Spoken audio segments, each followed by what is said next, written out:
Estamos de volta com Viver Ciência. No programa de hoje estamos falando sobre o regime militar, período da história brasileira compreendido entre os anos de 1964 e 1985. Nossos convidados são os historiadores Noé Freire Sandes e Maiara Paiva de Souza. Bom, o cinema e a televisão são ferramentas que ajudam a retratar a realidade de um povo, mas que também podem ser usadas para mascará-la.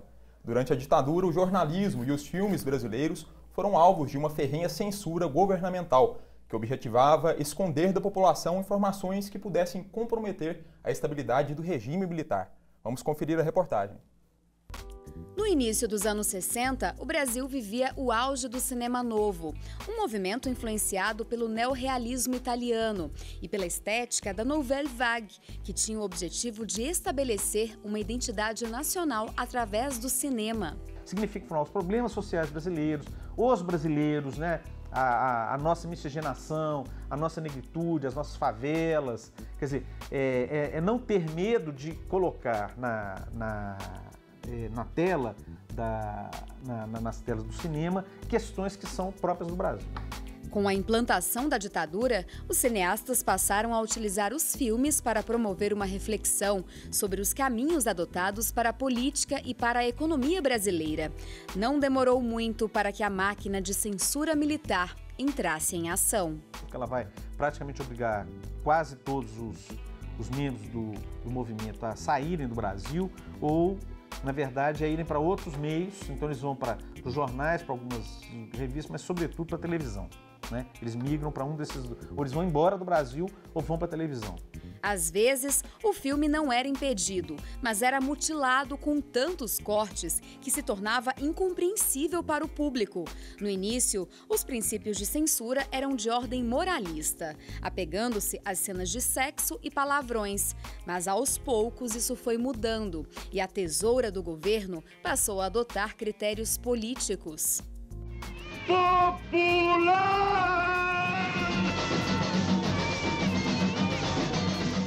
O presidente exige sua renúncia em 5 horas. Mas a censura militar não prejudicou apenas o cinema. A televisão também foi alvo de forte controle. Por ser uma concessão pública, havia necessidade de alinhamento com o governo. Caso contrário, a concessão poderia ser cassada. Ela ajuda a ditadura a se manter ao longo dos 21 anos, porque as notícias que deveriam ser divulgadas, elas não são divulgadas por causa da censura, né? Então, o jornalismo, ele presta um serviço muito grande à ditadura, porque ele não revela o que efetivamente interessava para a população brasileira ser revelado, né? Ele é completamente controlado, mas, por outro lado, você tem uma contribuição bastante relevante, por exemplo, das telenovelas que trazem questões da sociedade brasileira para o debate cotidiano. Alguns intelectuais vão dizer o seguinte, que a verdade passava mais, né, nas telenovelas do que no jornalismo. Professora Maiara, a televisão sofreu uma grande censura durante a ditadura, mas boa parte da mídia brasileira apoiou o golpe de 64, não é mesmo? Exatamente. A mídia teve um papel fundamental no golpe de 64, mas é importante ressaltarmos que a televisão, em 64, ainda não tinha um grande alcance. Apenas cerca de 5% dos domicílios brasileiros tinham TV, né? Então, no golpe de 64, a TV ainda não tinha esse alcance tão abrangente. A mídia, a imprensa escrita foi muito mais fundamental para formar essa conspiração golpista do que a televisão.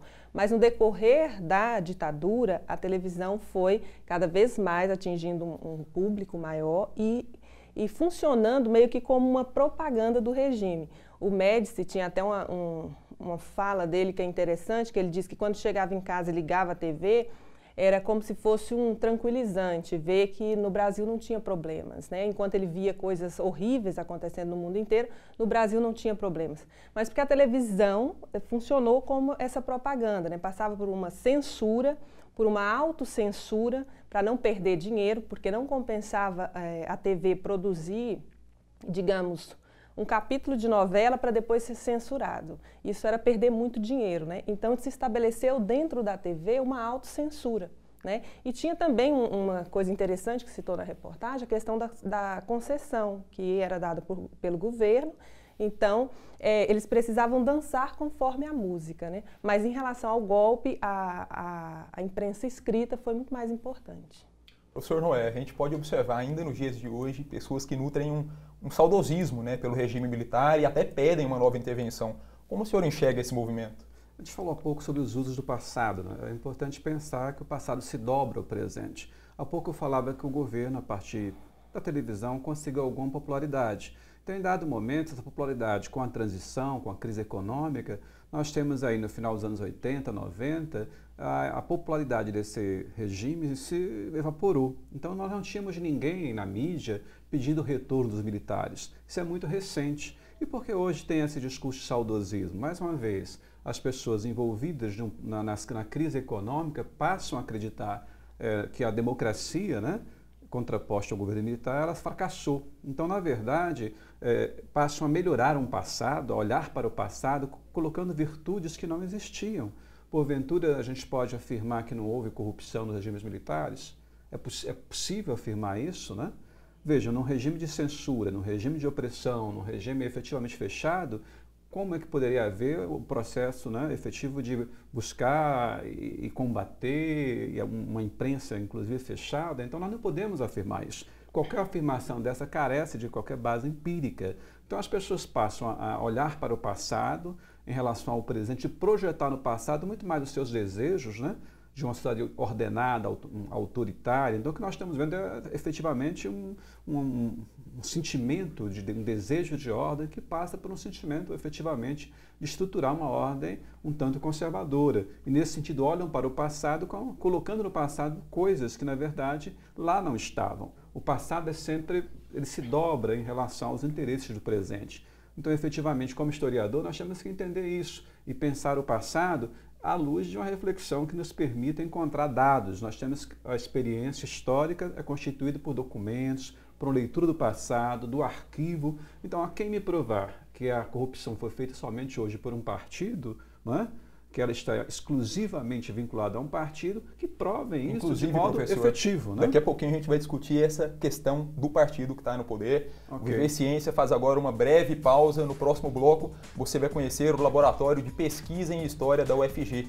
O local reúne documentos produzidos em Goiás no período da ditadura. A gente volta já.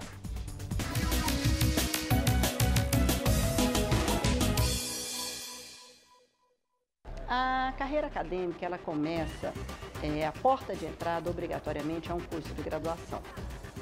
Para aqueles que têm interesse em seguir a carreira acadêmica, a graduação precisa ser aproveitada principalmente no contexto de iniciação científica. Ou seja, o aluno já na graduação começa a se preparar, né, tendo contato com o método, com a produção do conhecimento, com uma análise mais criteriosa da ciência. Em seguida, ao término da graduação, ele precisa pensar em continuar sua formação com estudos de pós-graduação, que passam por especializações, mas basicamente pelo mestrado e pelo doutorado. Ou seja, é uma construção de uma carreira longa que vai exigir dedicação e, acima de tudo, a carreira acadêmica ela exige uma vocação muito grande para a repetição, uma vez que o magistério tem muito forte a repetição, mas também uma vontade muito grande de continuar estudando ao longo da vida e produzir conhecimento científico. É muito difícil a gente imaginar um professor de qualidade que não faz parte do processo da produção do conhecimento científico.